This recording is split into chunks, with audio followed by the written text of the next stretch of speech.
Usulan bab, gimana kalau di OD dan siaran dibahas hadis dan ayat yang palsu? Ya, berat ya. Nuhun. Nuhun itu dibalik jadi nuhun lagi. Ya kan? Seperti ayah, dibalik ayah lagi. Nuhun dibalik nuhun lagi. Jadi suatu kata yang tidak bisa bolak-balik itu nuhun, ayah. Banyaklah. Begini, memang kita punya banyak perbandingan. Sebetulnya palsu atau tidak palsu itu tergantung dari tiap orang yang menilai. Karena kita punya perbandingannya. Anda pernah mempelajari soal mushaf nggak? Perbandingan antar mushaf pernah nggak? Mushaf Ali, Abu Bakar, Hafsah, Ibnu Mas'ud, Ubay, Zaid. Ada mushafnya Aisyah, ada mushafnya Utsman yang sekarang kita baca. Bagaimana itu di Iran itu mushafnya Ali, bagaimana di Mesir itu mushafnya Hafsah. Bagaimana di tempat-tempat lain itu punya mushaf-mushaf masing-masing. Belum lagi kitab kuning. Kitab kuning yang ditulis oleh ulama-ulama kita yang terdahulu. Tulis tangan ya. Pernah melihat yang asli tulis tangan belum? Mushaf itu. Belum kan? Nah, bagaimana kita tahu di mana perubahan-perubahan? Kemudian soal hadis yang dibuat 200 tahun setelah Rasulullah wafat. Saya akan bisikan misalnya satu ini kalimat. Bisikan ke 10 orang. Bisikin lagi, bisikin lagi, bisikin lagi. Di ujungnya pasti beda itu. Yakin lah kalau beda. Nah, ini 200 tahun loh.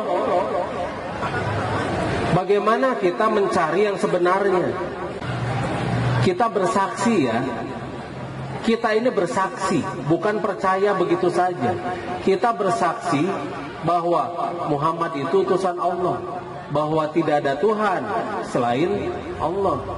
Otomatis kita harus menelusuri yang sebenarnya, karena itu adalah perintah Allah untuk berpikir, untuk mengklarifikasi. Kita nurut siapa? Nurut pada Allah atau nurut pada orang? Saya nanya, kita menurut pada Allah atau nurut pada orang? Iyalah, orang yang harus nurut pada Allah kan ya? Kenapa ketika kita nurut pada Allah orang protes? Malah ingin mengundurkan diri ketika kita mulai nurut pada Allah. Jadi siapa yang salah? Ketika kita mulai mengikuti perintah Allah, ketika kita mulai nurut pada Allah, mereka yang tidak nurut pada Allah otomatis akan mengundurkan diri. Ya.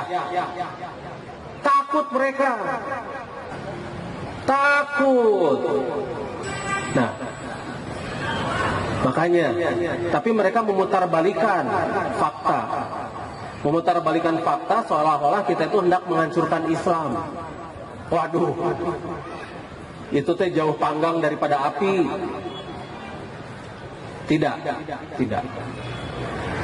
Justru kitalah yang akan menegakkan itu, karena Islam itu artinya aslamu yang berarti menyelamatkan. Semua yang menyelamatkan itu adalah Islami. Semua yang mengajarkan adu domba, permusuhan, menjelek-jelekan orang lain, itu bukan Islami. Bergibah bagus gak? Tidak. Memfitnah orang bagus gak? Menjelek-jelekan orang lain bagus tidak?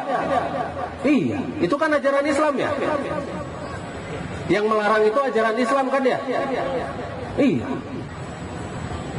Dan yang dilakukan oleh mereka yang mengundurkan diri itu adalah hal-hal semacam begitu. Kerjanya bergibah, menjelek-jelekan orang, takut ketika kita mulai membuka kebenaran. Akhirnya mereka mengundurkan diri. Karena kita tidak bisa diradikalisasi.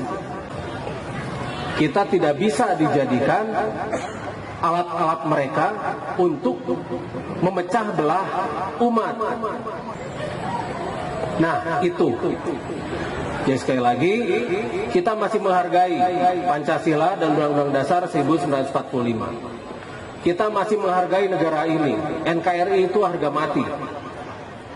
Kita tidak mau ada pecah belah di antara umat.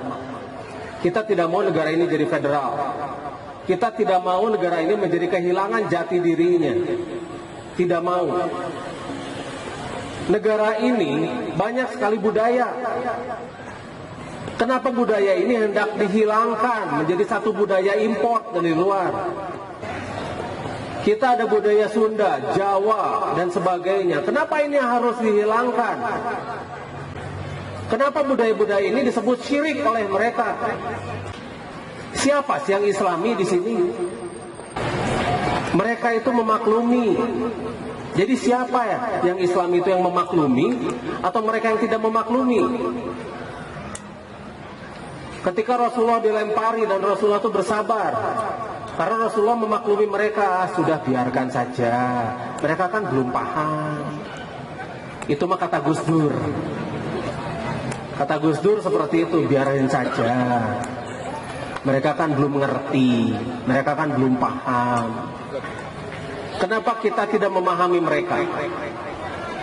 Kenapa kita tidak memaklumi mereka? Biarkan saja mereka berbicara apapun, kita tetap maju. Ada ya istilah, manusia menggonggong kafilah berlalu. Gak apa-apa, gak apa-apa. Yang jelas, kita move on. Sekali lagi, kita akan move on. Dengan kemampuan yang lebih besar lagi, dengan daya tembus yang lebih besar lagi, dan dengan memakmurkan yang lebih luas lagi. Waktu itu pernah kan kita belajar pupuk dan sebagainya. Tolong sebarkan juga, karena itu akan tetap kita sebarkan itu. Itu sangat penting pertanian. Nanti kita akan memapankan dari semua hal. Satu pertanian, satu energi, dua pertanian, ketiga peternakan, semua sandang pangan, papan dan sebagainya kita akan buat kemakmuran yang lebih merata lagi di planet ini. Jangan hanya kemakmuran ke diri sendiri saja, tidak. Penting kemakmuran itu kita sebarkan.